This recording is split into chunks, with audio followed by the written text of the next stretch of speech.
बिस्मिल्लाहिर्रहमानिर्रहीम। अस्सलाम वालेकुम। शेफ़ उज़्मा की किचन देसी पकवान में खुश आमदीद। आज मैं आपके लिए रमज़ान के लिए बहुत ही स्पेशल चटनी की रेसिपी शेयर करने लगी हूँ जो आपके मैदे को तवानाई देगी और आपका रोज़ा बहुत ही अच्छा गुजरेगा, जो कि हम सहरी के लिए बना रहे हैं। तो चलिए रेसिपी की तरफ बढ़ते हैं। अगर आप किचन के हेल्पफुल और यूनिक गैजेट्स बाय करना चाहते हैं तो हमारी दराज शॉप इजी किचन को विज़िट करें, जिसका लिंक डिस्क्रिप्शन में मौजूद है।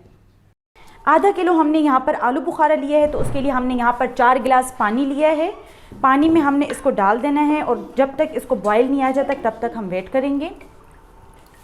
आलू बुखारे का बॉयल आ चुका है, आप देख सकते हैं इसको बॉयल आए हुए 2 से 3 मिनट हो चुके हैं और आलू बुखारा भी इसमें नरम हो चुका है। अब हम इसमें कुछ स्पाइसेस डालेंगे। स्पाइसेस में हमने यहाँ पर लिया है नमक 1 टीस्पून, लाल मिर्च का पाउडर 1 टीस्पून, काली मिर्च का पाउडर 1 टीस्पून। तमाम स्पाइसेस को हमने आलू बुखारे के साथ मिक्स कर लेना है और अब हम इसको हल्की आंच पर 10 मिनट के लिए पकाएंगे। 4 मिनट हो चुके हैं, अब हम इसको खोलकर चेक कर लेंगे। ये आप देख सकते हैं आलू बुखारे इसमें फूल चुके हैं। अब हम इसमें शामिल करेंगे चीनी। 1 कप हमने यहाँ पर चीनी ली है। चीनी हमने इसमें शामिल कर लेनी है और फ्लेम हमने थोड़ी सी इसके नीचे मीडियम कर देनी है। चम्मच को इसमें हिलाते रहना है ताकि चीनी इसमें अच्छी तरह से मेल्ट हो जाए। बहुत ही ज़बरदस्त ये चटनी तैयार होने वाली है। आप इसको सहरी में भी ले सकते हैं, आप इसको अफ्तार में पकौड़ों और समोसों के साथ भी ले सकते हैं और आप इसको दही भल्ले में भी इस्तेमाल कर सकते हैं। 10 मिनट हो गए हैं, अब हम इसको खोल कर चेक करेंगे।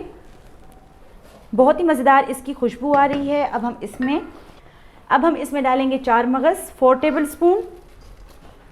यहाँ पर मैं इसमें डालूंगी 1/2 टीस्पून टाटरी। टाटरी डालने से ये होगा कि जो आलू बुखारे की चटनी आप बना रहे हैं वो ख़राब नहीं होगी और ज़्यादा टाइम चलेगी। अब हमने इसके नीचे फ्लेम ऑफ कर लेनी है और इसको जार में निकाल लेना है। बहुत ही मज़ेदार आलू बुखारे की चटनी तैयार है। उम्मीद करते हैं कि आपको हमारी आज की रेसिपी पसंद आई होगी। आप भी इसको घर पे ज़रूर ट्राई करें और कमेंट बॉक्स में अपनी राय का इजहार ज़रूर करें।